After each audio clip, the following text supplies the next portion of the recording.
अध्यक्ष महोदय, दिनांक 17 मार्च 2025 रोजी नागपूर शहरात घडलेल्या घटनेच्या अनुषंगाने या ठिकाणी मी सभागृहात निवेदन करतोय। काल दिनांक 17 मार्च 2025 रोजी सकाळी 11:30 वाजता नागपुरातील महाल परिसरात विश्व हिंदू परिषद व बजरंग दलाच्या कार्यकर्त्यांनी औरंगजेबाची कबर हटाव असे नारे देत आंदोलन केले। हे आंदोलन करताना त्यांनी गवताच्या पेंड्या असलेली प्रतिकात्मक कबर त्या ठिकाणी जाळली।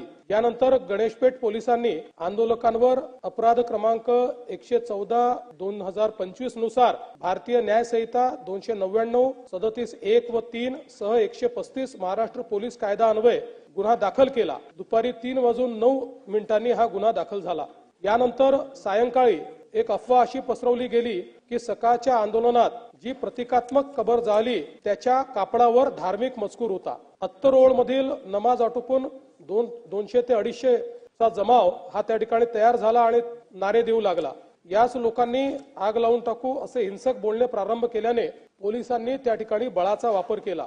यापूर्वी बजरंग दलाच्या कार्यकर्त्यांविरुद्ध तक्रार द्यायची आहे अशी मागणी करण्यात आल्याने त्यांना गणेशपेठ पोलीस ठाण्यामध्ये आमंत्रित करण्यात आलं। त्यांची तक्रार ऐकून घेण्यात आली। एकीकडे पोलिसांची कारवाई सुरू असताना दुसरीकडे हंसापुरी भागामध्ये 200 ते 300 लोक हातात काठ्या घेऊन दगडफेक करू लागले। त्यांच्या तोंडावर फडके बांधले होते। या घटनेत 12 दुचाकींचे नुकसान झाले आहे। या घटनेमध्ये काही लोकांवर घातक शस्त्राने हल्ला करण्यात आलेला आहे।